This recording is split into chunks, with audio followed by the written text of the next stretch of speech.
First of all, I'd like to thank everybody who came out here, really from all over the country, to come out and see us. It's truly our honor to host you, and very happy that you guys were able to come out and been able to meet and greet with you all.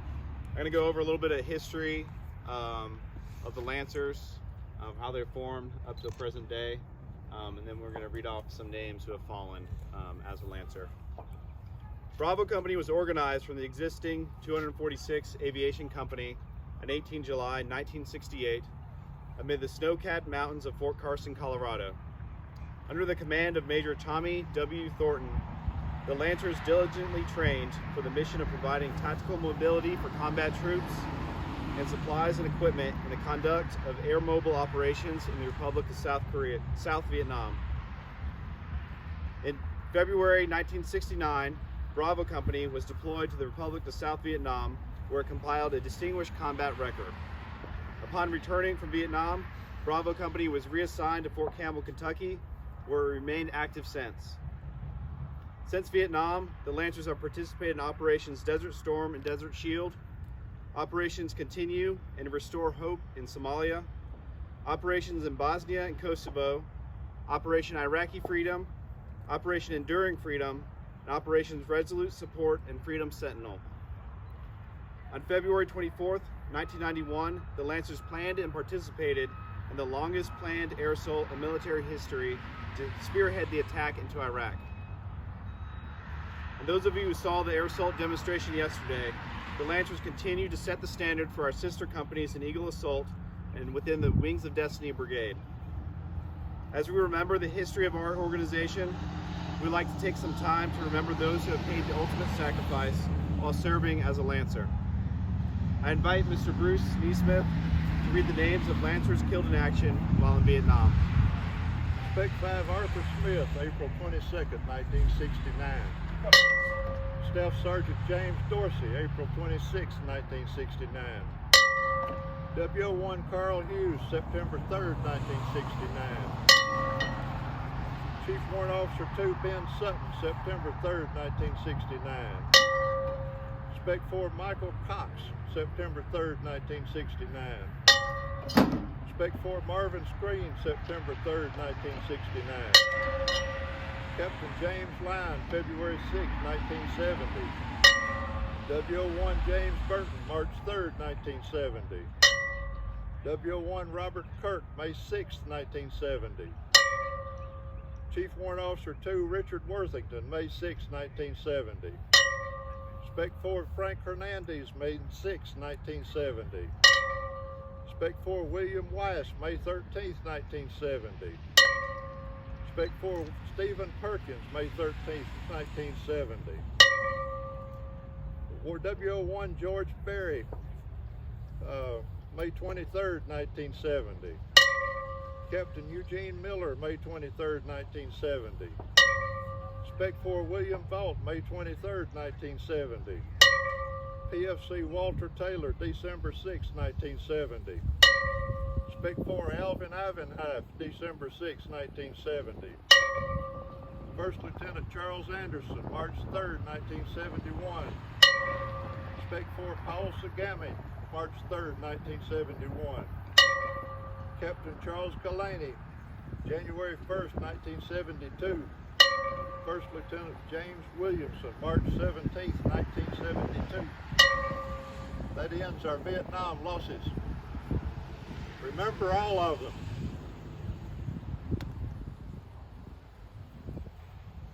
To continue, we'd like to discuss the memorials that we have before us today and remember those who are remembered on these memorials.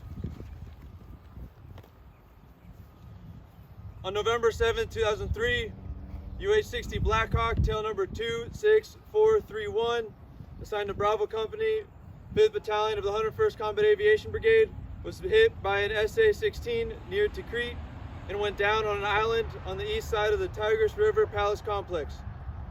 From that flight, we remember Captain Benedict J. Smith, Chief Warrant Officer 3 Kyron E. Kennedy, Staff Sergeant Paul M. Neff II, and Staff Sergeant Scott C. Rose.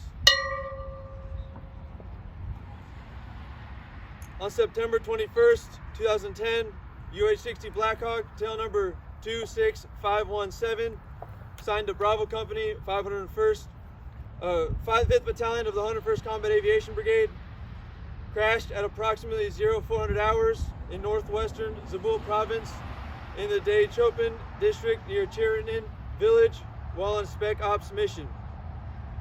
A flight of 3 Blackhawks departed the PZ at 0351 hours for a night insertion of ground force elements. While attempting to land on rocky terrain from a hover, the crew called a go-around when a low rotor audio alarm sounded and the aircraft impacted a rock formation nose first. The aircraft power demanded exceeded the power available due to the environmental conditions during excessive nose, low, attitude, and takeoff sequence. From that flight, we remember Chief Warrant Officer 3, Matthew G. Wagstaff, Chief Warrant Officer 2, Jonah D. McClellan, Staff Sergeant Joshua D. Powell, Sergeant Marvin R. Calhoun, Lieutenant Colonel Robert F. Baldwin. These are only a few of the members of the many Lancers who have fallen in combat. For these men and for those whose legacies live on in our memories, please pay respect to these Lancers with a moment of silence.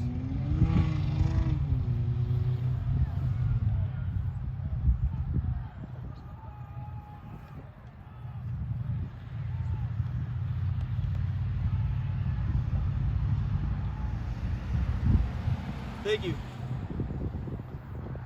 To end our time today, I would like to read a poem. It's titled Flying West. I hope there's a place way up in the sky where pilots can go when they have to die.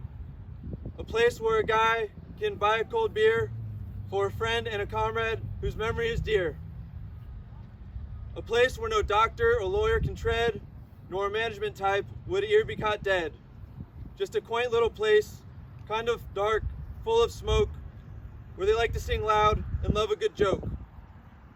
The kind of place where a lady could go and feel safe and protected by the men she would know. There must be a place where old pilots go when their painting is finished and their airspeed gets slow, where the whiskey is old and the women are young and songs about flying and dying are sung, where you'd see all the fellows who'd flown west before and they'd call out your name as you came through the door, who would buy you a drink if your thirst should be bad and relate to the others he was quite a good lad. And then through the mist you'd spot an old guy you had not seen in years, though he taught you to fly. He'd nod his old head and grin ear to ear and say, "Welcome my son, I'm pleased that you're here." For this is a place where true flyers come when their journey is over and the war has been won. They've come here at last to be safe and alone from the government clerks and the management clone. Politicians and lawyers, the feds and the noise. Here, all hours are happy, and these good old boys can relax with a cold one and a well-deserved rest. This is heaven, my son. You've passed your last test.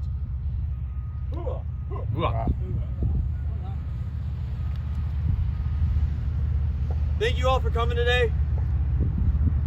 From here, we'll head to Hangar 12, where we can enjoy some food, we can explore our workspace, see the aircraft, and share stories. Yes, sir? Have you guys heard an F-15 pilot's prayer? It starts out, "Dear Lord, give me the eyes of an eagle, the bravery of a lion, and the senses of a turkey, and the balls of a helicopter pilot." People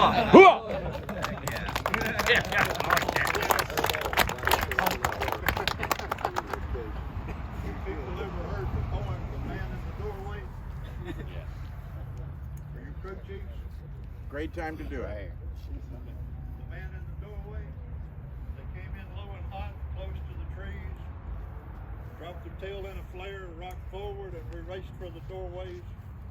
This was always the worst for us. We couldn't hear anything, and our backs were turned to the tree line. the best you could hope for was a sign on the face of the man in the doorway. The man in the doorway leaning out, waiting to help with a tug or to lay down some lead. Sometimes you could glance quickly at his face and pick up a clue as to what was about to happen.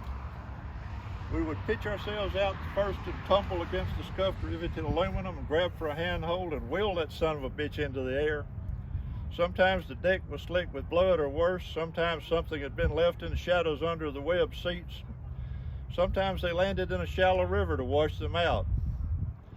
Sometimes they were late. Sometimes they were parked in some other LZ with their rotors turning a lazy arc. A ghost crew scrapped in once too often, motionless, waiting for their own lift, their own bags, once too often into the margins. The getting on and the getting off were the worst for us. But we knew that the man in the doorway would always come back for us. For the crew chiefs. Hooah!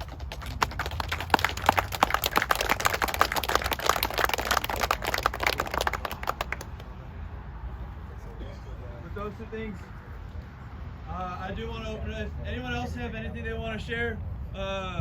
Memories of these individuals or anything else for the group?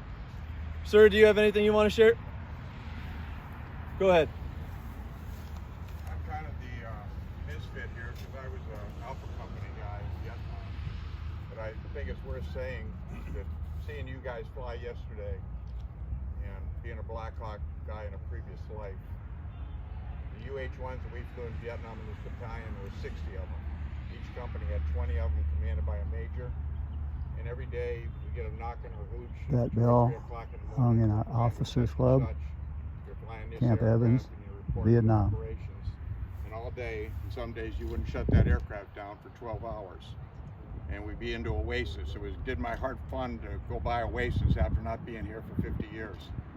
But we always flew, you never knew if you were going to be following a Lancer or a Phoenix or a Ghost Rider. And we blended. Like I was talking to the colonel a little while ago, and he said you still do that. But it was really something to have 60 or 80 aircraft getting together